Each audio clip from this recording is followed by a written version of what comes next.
روایت یہ جب آنے والا امام آئے گا 2-3 قدم بڑھائیں گے امام کے پاس پہنچ جائیں گے. ہمارا دل الگ ہے اور ہماری جسم کی مٹی سے بنا مومن کا دل الگ ہے. اللہ نے کہا میں قرآن نازل کروں پہاڑ پر، اللہ نے کہا میں قرآن نازل کروں پہاڑ پر، کہا نہیں ہو سکتا. قبول کرنے کے لیے پہاڑ نے کہا ریزہ ریزہ ہو جائے گا، کوئی چیز قبول نہیں کر رہی تھی. کہا پھر کس نے قبول کیا؟ قلب نبی نے. قلب نبی نے کہا نبی کا قلب الگ، جسم کی خاک الگ، جسم کی خاک کی مٹی سے چاہنے والوں کا دل بنایا گیا. اصول کافی پہلا باب چیپٹر اٹھائیے. جب دل بنایا گیا تو امام معصوم کہتے ہیں جسم کو تکلیف ہوگی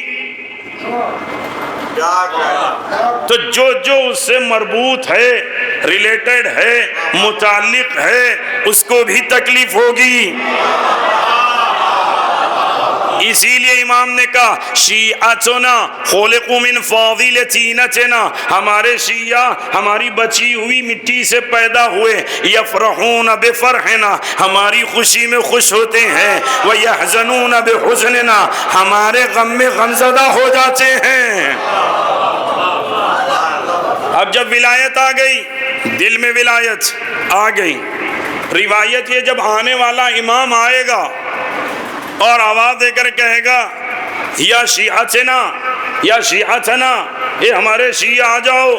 روایت یہ ہے لوگ افریقہ میں کیوں نہ ہو، یوروپ میں کیوں نہ ہو، ہند و پاک میں کیوں نہ ہو، 2-3 قدم بڑھائیں گے امام کے پاس پہنچ جائیں گے. تو کچھ لوگ ایسے ہیں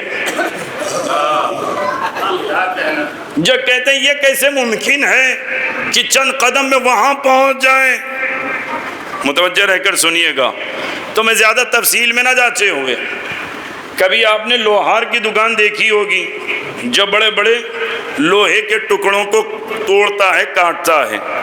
جب توڑتا ہے صبح سے لے کر عصر تک تو بڑے بڑے ٹکڑوں کو الگ کرتا ہے، لیکن جب مغرب کا وقت آتا ہے چھوٹے چھوٹے ٹکڑے زمین میں چھپ جاتے ہیں، گرد و غبار میں اڑ جاتے ہیں. اب اس کو چنے گا کیسے؟ دن کا تھکا ہے تو نکالنا بڑا مشکل ہے، تو پھر کرتا کیا ہے کہ مغرب کے وقت ایک بڑا میگنیٹ لیتا ہے، مقناطیس لیتا ہے اور بس گزارتا ہے. جیسے ہی گزارتا ہے تو لوہے کے جو چھوٹے چھوٹے ٹکڑے ہیں وہ فوراً اسی سے مل جاتے ہیں. کہا کیوں؟ اس لیے کہ لوہے میں ایک نوعیت ہے جو میگنیٹ سے جا کر چپکتی ہے. متوجہ ہیں عزیزو؟ کہا کیوں؟ جیسے ہی میگنیٹ آئے گا چھپے ہوئے لوہے کے ٹکڑے آ کر مل جائیں گے، لیکن لوہا لوہا رہے گا، میگنیٹ رہے گا. کہ بس اسی طریقے سے جب آنے والا ولایت لے کر آئے گا، مقناطیسی ولایت لے کر آئے گا، تو جس کے دل میں علی کی ولایت ہے وہ ایسے قریب ہوگا جیسے لوہا میگنیٹ کے قریب آتا ہے. متوجہ رہ کر سنیے گا دیدو.